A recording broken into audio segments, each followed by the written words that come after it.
उत्तर प्रदेश के घने जंगलों के बीच बसा था सोनापुर गांव। नदी के उस पार एक टूटा हुआ महल था जहां रहती थी, ऐसा कहा जाता था, एक लाल साड़ी वाली चुड़ैल। एक साफ दोपहर अचानक आसमान काला पड़ गया। मैंने अपनी पूरी जिंदगी में इतनी अजीब बारिश कभी नहीं देखी। हवा की दिशा भी अजीब है।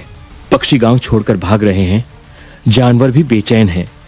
मुझे लग रहा है ये कोई साधारण प्राकृतिक घटना नहीं है। जाओ, गांव के हर आदमी को खबर कर दो, कोई भी नदी किनारे जाने की गलती ना करे। अभी नहीं, आज तो बिल्कुल नहीं। तभी मोहन हांफता हुआ दौड़ा चला आया। मुखिया जी, आज सुबह मैं लकड़ी लेने जंगल गया था। वहां मैंने नदी के उस पार किसी लाल साड़ी वाली औरत को खड़े देखा। उसका घूंघट नीचे था, पर उसके चारों ओर ऐसा लग रहा था जैसे हवा खुद उसी के इशारे पर चल रही हो। जैसे ही मैंने उसकी तरफ देखा, नदी का पानी अचानक ऊपर उठ गया। मैं डर के मारे भागते हुए यहाँ आया। मुखिया जी, मुझे यकीन नहीं हो रहा कि मैंने अभी क्या देखा। मैंने भी कल रात ये सब देखा था मुखिया जी। अपने घर की खिड़की से नदी के ऊपर सफेद धुंध छाई हुई थी और उस धुंध के बीचों बीच कोई धीरे धीरे चल रहा था। उसके पैरों की कोई आवाज नहीं थी, फिर भी उसके पीछे पीछे पानी अपने आप उठता जा रहा था। मुझे उस वक्त लगा मैं सपना देख रही हूँ, इसीलिए मैंने किसी को बताया नहीं। पर अब मोहन की बात सुनकर मुझे यकीन हो गया है, वो सपना नहीं था, वो सच था। इतने में नदी की दिशा से एक भयंकर गर्जना सुनाई दी। इतनी तेज बाढ़ तो मैंने अपनी पूरी जिंदगी में कभी नहीं देखी। देखिए जरा, ये पानी किसी नदी जैसा नहीं लग रहा। ऐसा लगता है जैसे कोई इसे जानबूझकर धक्का देकर हमारी तरफ भेज रहा हो। अगर यह ऐसे ही बढ़ता रहा तो आधे घंटे में पूरा गांव पानी के नीचे होगा। मेरा घर तो नदी के सबसे पास है, पानी पहले ही मेरे आंगन तक पहुंच चुका है। तभी आसमान में बिजली चमकी। वो देखो, नदी के बीचों बीच वो इंसान नहीं हो सकती। कोई इंसान नदी के बीच इस तरह खड़ा नहीं रह सकता।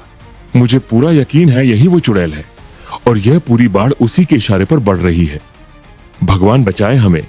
अगर हमने अभी कुछ नहीं किया तो आज रात सोनापुर गांव खत्म हो जाएगा। कोई भी घबराकर नदी की तरफ नहीं जाएगा। पहले हम ये समझेंगे कि उसका मकसद क्या है। बिना किसी वजह के कोई आत्मा इतने सालों बाद अचानक पूरे गांव को खत्म करने नहीं आती। इसके पीछे जरूर कोई पुराना राज छिपा है। चलो हरिदास बाबा के पास चलते हैं, वही इस गांव का पूरा इतिहास जानते हैं। तुम सबके चेहरों पर जो डर मैं देख रहा हूँ, वही डर मैंने 50 साल पहले भी देखा था। मैं समझ गया हूँ, नदी के बीच खड़ी वो कोई साधारण आत्मा नहीं है। वो उसी स्त्री की आत्मा है जिसका नाम कभी गौरी था। आज तक मैंने यह राज किसी को नहीं बताया, क्योंकि मुझे लगता था समय के साथ उसका क्रोध शांत हो गया होगा। पर अब लगता है पुराने पापों का हिसाब मांगने का वक्त आ गया है। बाबा, अब एक भी बात मत छुपाइए। पूरा गांव डूबने वाला है। अगर हमारे पूर्वजों ने कोई अपराध किया था तो हमें आज अभी पूरा सच जानना होगा। जब तक हमें कारण समझ नहीं आएगा तब तक इस बाढ़ को रोकने का कोई उपाय भी नहीं मिलेगा। लगभग 50 साल पहले नदी किनारे गौरी नाम की एक विधवा रहती थी।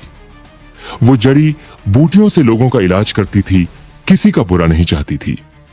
फिर एक साल भयंकर सूखा पड़ा, फसलें बर्बाद हो गईं।